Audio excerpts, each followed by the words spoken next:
there's so much media. We typically talk about the big parts like Meta and Google, and they do perform and they are there for a reason. But if you're a smaller player and you have specific audience, maybe there's something else that you can look into, maybe specific targeting. Perhaps there's a different platform like Snapchat or Reddit to look into. Like, is there any tactic or strategy that you can plug and play a bit more? You're listening to the Keep Optimizing podcast to increase your traffic, improve your conversion rates, and grow your profits. Hello and welcome. I'm Chloe Thomas, the host of this e-commerce marketing focused podcast. If you're not familiar with our format, well, every 5 episodes, we switch our focus to a different marketing method. It could be email or SEO or Facebook ads, and we pick up the thread from the last time we covered it. And in each episode, we release a new one every single Wednesday. I interview a different expert to explore the latest advice on making it work for you. At the moment, we're picking up our thread of things you need to know before peak.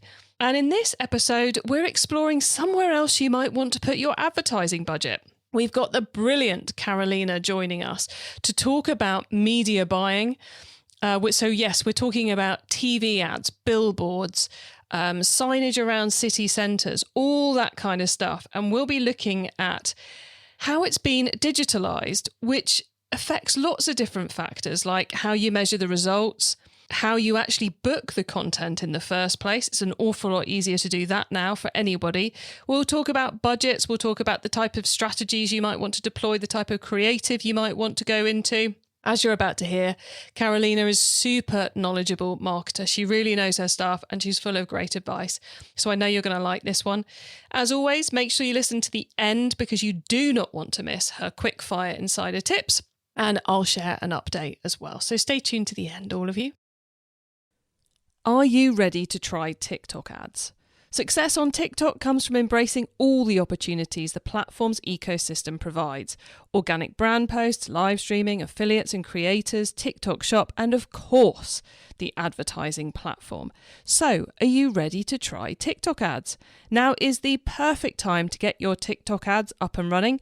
Available in more than 150 markets in 75 languages, no video app is on more mobile devices worldwide.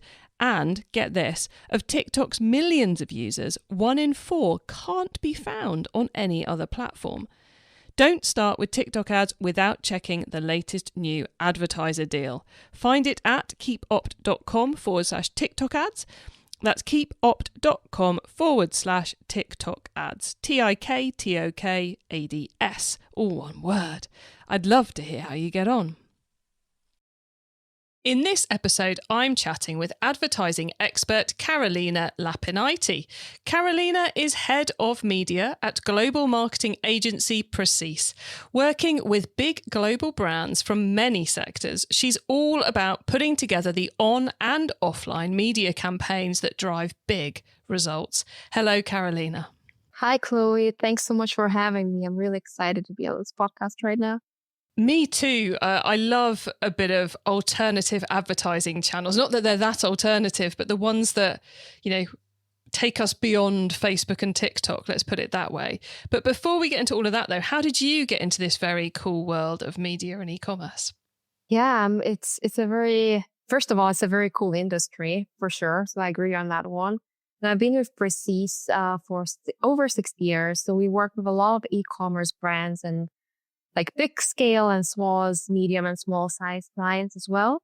And before that, I was also working with other agencies, a lot of like e-commerce brands as well. So lots of a big part of my career has been in this industry, to be honest. And it's just a very exciting journey to go on together with the clients to kind of grow their brands and understand how their performance is doing and how can we work together.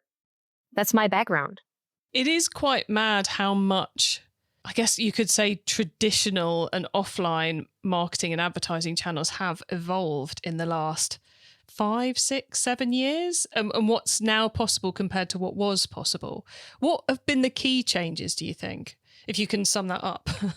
Yeah, it would be a very long podcast, which I go deep into that one. But I think what we obviously see as a pattern is that a lot of what we call traditional channels are digitalizing. And it's not necessarily digital of, going into digital screens, but the way we buy, for example. So typically what we would see, 10 years ago, like we have an email conversation with a salesperson and we agree on a deal and we buy and kind of move forward. But right now, a lot of things are so much more efficient. And the law of inventory is also so accessible, especially if we're looking, into UK market or US and across Europe and so on. So I think that makes it so much easier to buy media and so much more efficient. So accessibility to even smaller brands became very easy, very accessible, as I mentioned. And there's a lot of testing opportunities for these kind of brands as well. It's kind of fascinating, isn't it? How the obvious digitization you think about is measurement, audience targeting and all the rest of it. But actually one of the areas that's made the biggest difference in the industry is the movement away from the real life salesperson to the buying platform. Because it makes, for you who's placing massive orders, it makes your life a lot more straightforward. But it also means for the sellers of this inventory that they've now got a scenario where they can afford to service someone with a much lower budget. They're not like one salesperson can handle X number of deals. Therefore, the deals need to be 100 grand and above each, or 10 grand and above each, or whatever their level is. Suddenly, because they can digitize the buying platform, they can open it up to much, much smaller companies. Yeah, and I think this is basically a win-win situation. So I remember my first job was actually when RTB, real-time bidding, buying, just came into the picture. So that was really exciting. But right now, it is a standard. This is a norm, and again, it's basically a win for supply side as well as the demand side. So in terms of saving time, in terms of also targeting and efficiency. So what we've seen working really well is, for example, if we're talking about out of home specifically, that would be very naive to say like, oh, there is no print out of home left out there. It's only digital. It's not true. There's always a balance there, and it's always, depends on the goal and etc. But when we see the out of home, we became much more proficient in terms of how we can target different audiences and how can we target maybe different locations and different bits and pieces there. So like if I can bring some examples there, that we have our bigger and smaller clients as well in the Nordics, as well as like markets like UK and Germany. For example, a big brand like V11, we did a big campaign where we really targeted specific locations. So it wasn't necessarily, go big or go home. It was a very targeted approach for a medium that is typically considered as simply broad reach. There is a truth to that, but we can also be a bit more selective at the same time. At the same time, another example, we have a big provider in Norway where we did a very similar approach of driving foot traffic to the stores. There are a lot of nuances there and a lot of tactics that can be come into the picture. It all depends on the strategy. And basically, what I always repeat, there's no best practice strategy. It's just knowing what you want to achieve and then tapping into different medias to get into that picture, basically. Because it's so easy to go, oh yeah, let's just do some TV ads, or let's do some billboards, or let's do some something. But actually, that is not the decision. The decision is this is what our strategy is. What's the best way to achieve our strategy? And actually, that might be doing some TV in this way, or doing some billboards in this way. So it as with all marketing, you have to start with your strategy, don't you? Yeah, exactly. Like, TV and billboards, like broad reach, that could definitely be an amazing strategy.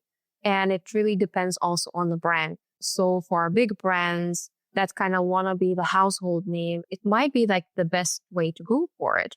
But for others, especially if we look at the content calendar throughout the year and what they want to communicate, different approaches might be better. So basically to save the money and to be more targeted? And how do we kind of talk to the right relevant people at the right time? And then, of course, very often when I talk about it, typically we think like, oh, you're talking about, maybe some display ads or just some video ads that we target. With digitalization of these more traditional channels, I don't really like calling them traditional channels, but let's keep with that. We can really leverage them in a very, very new perspectives and different ways that also combine and sort of uplift the other strategies or tactics that we have in place. So it all needs to work as one piece. So as long as we have a strategy, then we figure out the tactics, so to say. Exactly. So it's kind of traditional offline media, whatever we're going to call them. And I agree. None of the terms, it that way. Yeah, none of the terms are quite right, are they? But it's exactly the same approach as you should be taking if you're buying digital advertising or any other marketing, which is you have your strategy first and then you work out where it's best deployed. Yeah, and the strategy, it's a very big word, right? So I think it's also defining like, how do we understand that? And the way we typically think about it is like, where is your audience? What is your audience? Who do you want to reach first and foremost, right? Then what kind of data can we use? Is there anything that we can use from like first party data? Is there anything that we can use from different providers and so on? So we can already start building these layers and blocks together. And then sort of a third big layer is like, okay, how can we activate that together to achieve the goal that we set in the beginning? It's a bit of a tiered approach to the strategy too. I suppose that's where it becomes slightly more challenging than simply putting some ads on Insta or Facebook or TikTok, is that we can't gather all the data in one place, which actually is no longer true on those platforms either. But we need to do a bit of a bigger data gather activity to make sure we're going to be playing in the right way. Yeah, exactly. And then I think I read the stat not that long ago that was still surprising to me that only 36% of campaigns have a strategy behind it. And the strategy might be just Instagram or let's say TikTok, if that works. But at the same time, it's back to the goals, like what are we trying to do? I think one of the sort of concerns that clients bring up is we're thinking that maybe out of home or TV is very expensive compared to, let's say, social. And don't get me wrong, social plays is a really, really important part in the consumer journey. And it is a big, I would say, search and shopping unit in the whole ecosystem. But out of home and TV is not that expensive anymore. So even smaller players, especially with out of home, can be really visible without that much effort and without that big budget. Because I think we have that legacy where, okay, if you are a huge brand, then you can do TV and out of home. If you're a small brand, let's stick to a couple of social channels and try to get the most out of it. The way we think about it is more like, let's see where you are. Let's see what just can we reach and what kind of audience can we reach, and then mix and match a bit, basically. Test first and decide later. I mean, it is, well, like anyone only has to watch actual terrestrial telly in whichever country you're in, especially during the afternoon on a weekday, to see endless ad breaks that are only showing ads for the other content on that TV channel, to realize how cheap TV advertising must now be compared to it where it used to be. There is a lot of inventory going spare, isn't there, in that channel at the moment? Yeah, there's a lot of inventory. Of course, if we're talking especially, about Q4 and peak season, that's when inventory starts to get sold out. This is like the most price sensitive, where prices are inflated. So there are completely different tactics maybe that we could go into for that specific period. But I also love the part that you mentioned, if you watch telly and there's so much advertising, this is where I think this is great. Canvas is a great medium. What are we actually doing that's creative? Are we entertaining? Are we engaging people? Do they pay attention to the ad and so on? So media is one part, but it never works in silo. it has to work with the data that we have available or the providers have available. And then also the creative piece, because none of that might on its own like deliver the result. It's a kind of a puzzle piece in the whole picture. And you, of course, have to get the creative right for each of those channels as well. You know, taking your best performing video Facebook ad and turning it into a TV ad is not going to work as well as if you take the principles of that well-performing Facebook ad and then repurpose it for that audience and for that medium. Yeah, and it's down the line just thinking like, where are we advertising? Like the way I think about it is if we're talking about TV, in what state is the person in when he or she or they are watching TV first and foremost. So it's a very different environment if I'm just scrolling TikTok. It's, then I'm more like discovery entertainment, while TV is more passive media engagement. So there's always audience first, environment second. How does that come together? And then we decide, the creative elements and how does that work with media and so on. So it's a bit of a matrix, but it's a fun one. And I would be remiss, given the timing of this episode and the topic we're covering on the show at the moment, if I didn't come back and pick you up on your mention about, as demand increases, as it does in Q4 and peak for advertising space, the prices go up. But you said there are ways of dealing with that. So do you structure campaigns differently at expensive times of year than you would in less expensive times of year? I think in that case, I would kind of go back a bit to the business type. So if it's a very big brand and they know that peak season is already something that they need to leverage. So first of all, I would look, is there data from not only last year, but years before? So we have a baseline there.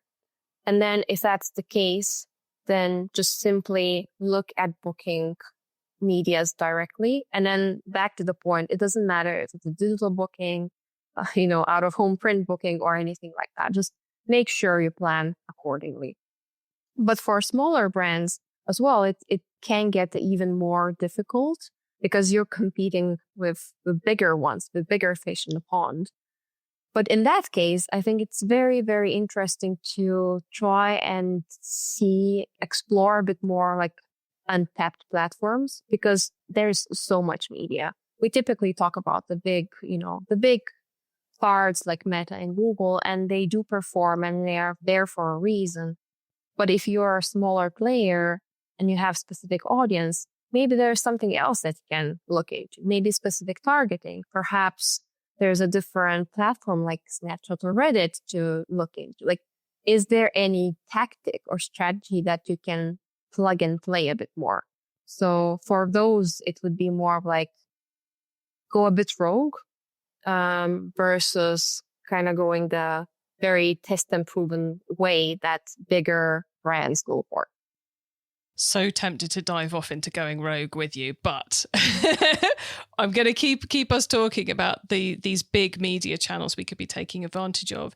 You said about, going and booking direct. Is it possible for a brand just to go and create an account at another TV place, another billboard provider, out of home magazines, etc., and just be buying stuff as easy as it is to get set up and buying on Google ads or Facebook ads? 100%. I think one of our partners is Vistar, for example, and also DV360 that is part of Google. It's very, very easy to simply go to them and say, hey, I want to reach this audience in these cities or something like that, and simply buy it as you buy Google ads. So it became so much easier to do it than before. So it's basically the very similar platform, very similar ways of working, and it doesn't take a lot of time to actually secure that. And also I want to add, it also doesn't necessarily take lots of budget to try something like it. The only part is also collaborating with someone, and those people are also very proactive on helping out, just to make sure the budget is going to the right place. That's the only part. I'm going to come back to budgets in a second, but first off, you said about how easy it is to set up. we all should know that that doesn't necessarily mean you're going to set it up well. So, we've all seen and experienced badly set up Google ad accounts or badly set up Facebook ad accounts where money's being wasted. So I guess we need to be clear on our strategy before we go and just start placing bids and uploading creative, don't we? Just to reiterate that strategy point. Yeah, and maybe it's easiest if I give an example of out of home. It works very similarly with TV. It's just TV more about TV show targeting versus out of home is more about placement targeting, wherever that is. So if I take London as an example, where do I want to appear? Do I have a certain store, let's say, in a certain area? Maybe I just want advertising around that area to bring foot traffic. That's one tactic. Or I want to have it more broadly so people just are aware of my brand name to begin with. So that kind of depends on the tactic and strategy put beforehand. And from there on, I think it might be even easier than Google Ads, to be fair, because simply then you pick and choose certain placements. You know what kind of creatives you need to deliver, and that's pretty much it. At the same time, you're also flexible to, choose different timings. Maybe you just want to appear in the mornings or in the evenings. Again, it depends on what your brand is. There's a lot of flexibility there, but the setup is really straightforward. So whoever handle Google Ads, if they go to one of these platforms, they're very likely to just go in and understand how to do it. And with that setup, he just sparked another question idea from me, which is, do we go in and we book our time and our space and we can upload the creative later? Or do we do it all in one go? Yeah, so I think the creative part is a very good point that you bring that up. Because typically when we, for example, would book directly, we would need to send the creative, 15 days beforehand because other people need to handle it and so on and so on. If we go the digital route, we can, depending on the setup, if it's handled, in an agency or in-house, and if there's any internal SLAs, of course, I need to be mindful of that. But very too much, you can get the creative a night before, upload it, and go live. So either way, either you if you have it uploaded immediately, that saves you, the hassle of it. But if you want to set up the campaign, but the creative team is still working, you're not under the pressure of like, oh, we can't use this medium because we don't have the creative yet.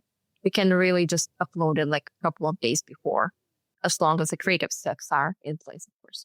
Because, of course, there is limited availability. So the sooner you book, the sooner you guarantee your space, don't you? Yeah. But for booking, one thing is you can book the space, right? So you can guarantee that you will appear there. You can book it separately without having the creative to begin with. Second part, you can just go, as I called it before, sort of like open auction. And you don't need to book anything. You sort of just have a budget, you have the creative, and you have the screens. And if the availability is there, you will sort of start there. At the same time, if you're also not limited to a certain time, like 2 days or 3 days that we need to communicate this, you can just extend the period and have more reach over time. So there's a bit of a different tactics there. It's not necessary to pre-book the inventory, which has been typically with, let's say, print advertising, where we need to say 3 months in advance that we need this week beforehand. With this, it's much more flexible, basically. Got you. And we said we'd come back to budget. So what sort of budget are we talking about needing to run a valid test, not just have a go, Because I'm sure you can have a go for a very small amount of money, but to actually make something where you're going to learn something, you're going to see some impact. Are we talking thousands, tens of thousands? And I mean purely for the advertising, not for the creative side of it. Yeah, of course.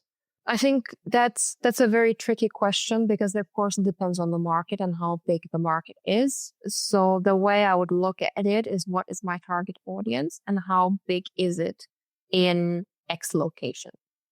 If it's, let's say, 5 million people, what do I need to reach them? That's the very typical marketing formula that we use for any other platform or any other format. something like for brand lift study, just to have a significant amount, if I'm taking, let's say, a market of 15 million people, then we can look into something like 40,000 pounds or something like that. It doesn't necessarily have to be that way.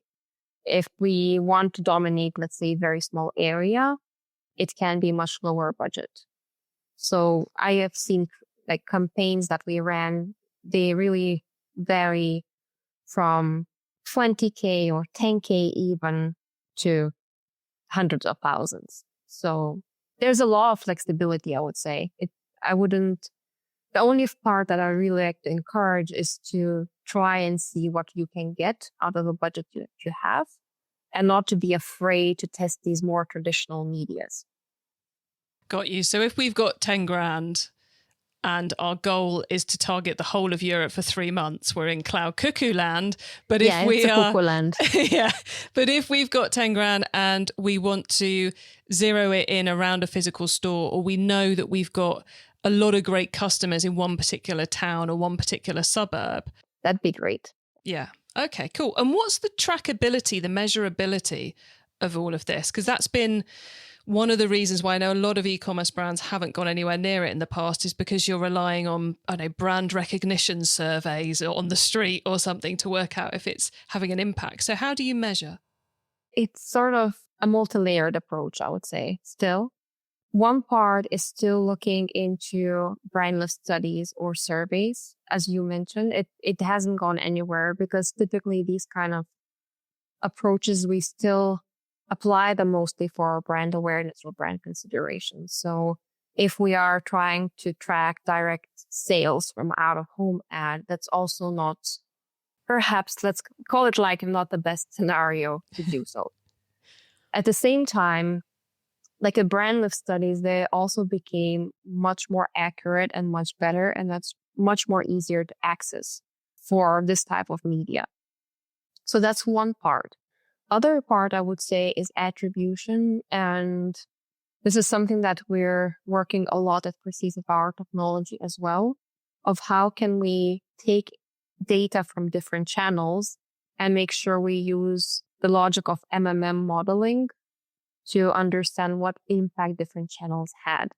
It is a journey. It's not, super simple from the get-go. That's why we built our tech Alvi that helps to kind of integrate these different bits and pieces together and at least see, not necessarily, I wouldn't want to call it like exact results, but the trend lines. Can we see some trend there? Can we see uplift, downlift, shifts here and there, so we can base our decisions based on that one?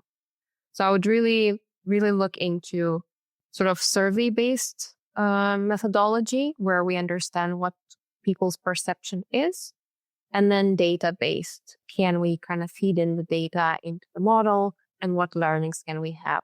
If we sort of have results from both, we can make our approximate decisions. Because if you're looking for a measurement model and like this is the answer, I don't think that's really possible right now. And if somebody says it is, yeah, I'd like to hear about it. Yeah, I suppose we have to remember that this is a fundamentally above the line advertising. There is a huge amount of brand awareness in it. It's not, we're not sending an email to our existing customer list. But also I think your point about precision attribution is absolutely spot on. Because to be honest, if I had found someone who said they could perfectly pull all that data together and give you a cast iron, this definitely raised this, I'd be like, but how there are so many variables. I don't think we even want to try and get to that point. I mean, if we had that, everybody would be using that already, right? There are a lot of models and there's like great advancements. I think in the last few years, it's amazing to see where we're going. And I think we are getting more and more informed, but it's not, a perfect answer. It's more like, where should we direct our attention more towards to? And with that, I also wanted to bring up the topic of attention, which has been floating in the industry for quite some time. There are a lot of different opinions around it, but we do live in an attention economy. So if we are talking about brands specifically, one part is, of course, brand lifts and brand tracking and how is that developing over time. But attention measurement can also help us understand where are we sort of getting more eyeballs versus other areas. So kind of optimize those channels based on that and find the maybe sort of ultimate lever point of where should we invest more, maybe at home, maybe it's somewhere social, somewhere display and things like that. So it's another, I think, really great metric to think about over time. Awesome. I love all of that, Karolina. I could carry on talking about this to you for hours, but instead we're going to head towards the insider tips round. So Karolina, thank you for being an awesome guest thus far. And listeners, remember to stay tuned right to the end so you don't miss out on Karolina's insider tips on all of this and my suggestions for other ways we can help you improve things even further in your businesses. Are you ready to try TikTok ads? Success on TikTok comes from embracing all the opportunities the platform's ecosystem provides. Organic brand posts, live streaming, affiliates and creators, TikTok Shop, and of course, the advertising platform. So, are you ready to try TikTok ads? Now is the perfect time to get your TikTok ads up and running. Available in more than 150 markets in 75 languages, no video app is on more mobile devices worldwide. And get this, of TikTok's millions of users, 1 in 4 can't be found on any other platform. Don't start with TikTok ads without checking the latest new advertiser deal. Find it at keepopt.com/TikTok ads. That's keepopt.com/TikTok ads. TikTokads. All one word. I'd love to hear how you get on. Okay, Karolina, so far we've gone deep into the digitalization of formerly offline / traditional / whatever other words we came up with during our chat channels. Now you get to wow us with your insider knowledge about the whole of e-commerce and media. So for the following questions, your answer can be anything to do with that, which of course does include everything we've already been talking about. Karolina, are you ready for the insider tips? Yeah, excited about it. Okay, let's start with newbie advice. If you've inspired someone to take their first step, what do they need to know to give themselves the best chance of success? I would say it's 3 pillars. First of all, know your audience. We can be very tempted to say, like, everybody who wants to buy my product. Niche down. If we can create a little loop, as I tend to call it, first of all, know your audience. Then know what data do you have? Can you use it? What foundations do you have? What can you tap into? And then from there, simple hygiene, like choose a couple of channels, really nail down the tracking, nail down, optimizations and things like that. And then you can expand. And the part with that one that I really want to highlight, typically what we see when I say is like, all right, last step, we'll go with the biggest ones, right? Because they do perform. At the same time, I would really, really challenge people to think, given it's so easy to access new types of medias, as we talked before, maybe that's something that you can tap into that your competition is not doing. So keep that in mind, basically. Love it. 3-step, 3-pillar structure to get us going. Okay, once you've started, of course, you've got to keep optimizing. So what's your favorite way to improve performance? This one will not be surprising to many, but I will still say it. It's testing. And I think we very often say testing and experimentation, but we don't give the real value to it, because there is not just A/B testing, like let's try orange versus blue and move on with blue. There's a lot to that one. So from creative testing, understanding what resonates with the audience, right? Because we identified the audience in the previous step. Then also looking into emerging platforms as well, like what our competitors are not doing. Where is our audience? How can we tap into that one? Really not being afraid to test something new, because typically it doesn't require that big of a budget, just for a little nook there. And finally, again, when we talk about experimentation, there are typically like audience testing, creative testing, and so on. I would also like to encourage to think about, for example, geo-experimentation. If you're activating in one market or one town, but not in another, maybe you can compare these. How did your marketing affected the results in this area versus another? So being really, really creative about it and not being afraid to go a bit outside of the borders, the typical borders, so to say. Love that. Proper lineup there for optimizing your activity. Thank you, Karolina. Now, if someone listening wants to learn more, is there a cheap or free resource you would recommend? I think out of all of the questions that he had, this is the most difficult one because there's so much great information. And also we have AI at our fingertips. So it really depends what we're after.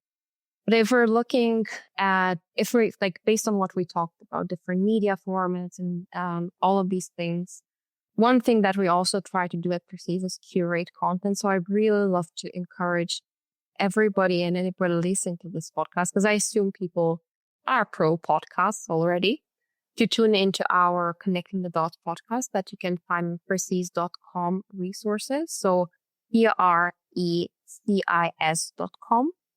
And then you just navigate to resources and you'll find different bits and pieces there. So I really welcome everybody to kind of take a look there. And if it would be up to me to, for example, recommend a couple of books and a couple of reading resources, one part, given that we spoke a little bit about attention, I would really like to sort of recommend Dr. Karen Nelson Field's book, Attention Economy, just for understanding like how attention works and just challenging our own mindsets. I think it's a really good piece, and one that is probably not a very typical one in the marketing world, but I'll still say it because I think we are missing that creative thinking sometimes. It's Rod Judkins' The Art of Creative Thinking. Because typically what I see is that when the word creative comes up, it's like, oh, that's a creative department. But it's not necessarily it. We kind of need to work as one bulk moving forward. And there's a lot of creativity that we can do with data. And there's a lot of creativity we can do with media and all of our different aspects. So these are my favorites. Nice. Loving those recommendations. 2 great books there. And then the Connecting the Dots podcast from Precis, which is precis.com. Head to the resources section. You'll find that. We love a podcast recommendation. Okay. Finally, crystal ball time. What's coming up in the next 6 to 12 months that we should be getting ready for? Yeah. I'm actually not sure if there's anything super new. I think we already see the patterns, the development across the industry. So one part that is not a surprise for anybody, I think it's AI, and the way I would specifically clarify, like the way people engage with AI and search for things. So it's a search behavior. So this is one part where try to look into like how the brand appears and the SEO part and all that navigational bits and pieces. The other piece is what we basically talked the whole time today, is the digitalization of media. Again, it's not that everything is being digital right now, but it is like, it's so much easier to access that inventory. And it's not only about access, but how creative we can get actually. How can we engage people? Because mobile is basically our extension of our arm or hand. And digital media can help us sort of, even out of home, to bring that element into the whole mix. And the final piece, I think more and more companies will start questioning their measurement, what we spoke about before as well, where again, there's no silver bullet, but if we are to find really good mix and match, I think that's what can help inform decisions moving forward. So from long-term to mid-term and then optimization, hygiene, bits and pieces. So if we have that formula in there, I think that's a conversation that will continue happening basically for another year and ongoingly, really. So it's more about not specifically trends necessarily, but the patterns that we see developing. Oh, I love those insights. Thank you so much, Karolina. We are very nearly at the end of the show. So could you please let the listeners know where they can find you and your business? Yeah, thanks so much for this one. And would be really happy to engage with everybody who will listen to this podcast. So just go to precis.com, precis.com, and then you will have our contact form if you want to chat with us. And also you have resources all the different cases and so on that I also spoke about today. So this is the kind of go-to element that I want to really invite everybody to visit. Brilliant. Thank you, Karolina, so much for coming on the show. It's been a real treat getting to chat about all this with you. And I know I've learned a lot, so I'm sure the audience will too. Thank you so much for inviting. It's a pleasure. So there's a huge opportunity for some of your advertising budget. It's never been easier to get into out of home, into TV, and all those other channels that you would think were out of reach. But remember, it's strategy first. The creative is super important. And you're going to be looking at more uplift measurement than directly attributed clicks. Although let's not get into debates about attribution for Google ads or Facebook ads right now. You can get the links to all those things we discussed, the full transcript of the episode, important notes and more at keepoptimizing.com. You can also use our special direct episode short links. Just put keepopt.com/the number of this episode into the URL bar and you'll be redirected straight to the right episode page. Now, when you get to the website, you can also add yourself to our email list. Then you won't miss out on any of the other things we share to help you improve your business. Now, thank you so much for tuning in to this episode of the Keep Optimizing podcast. If you've enjoyed it, well, why not check out episode 215, where we're getting deep into TV ads, how to buy them, and how to create them. So I think it definitely builds on what we've been discussing here. That's episode 215. You can also find our full thread of 2025 things you need to know before peak episodes, either by scrolling up your feed or using the short link keepopt.com/peak. Please do tell your fellow marketers about the show because I want to help as many of you as possible to improve the performance of your e-commerce marketing. Have a great week and make sure you listen to the next episode so I can help you to keep optimizing your marketing. Access everything Keep Optimizing at keepoptimizing.com. That's with an S, not a Z.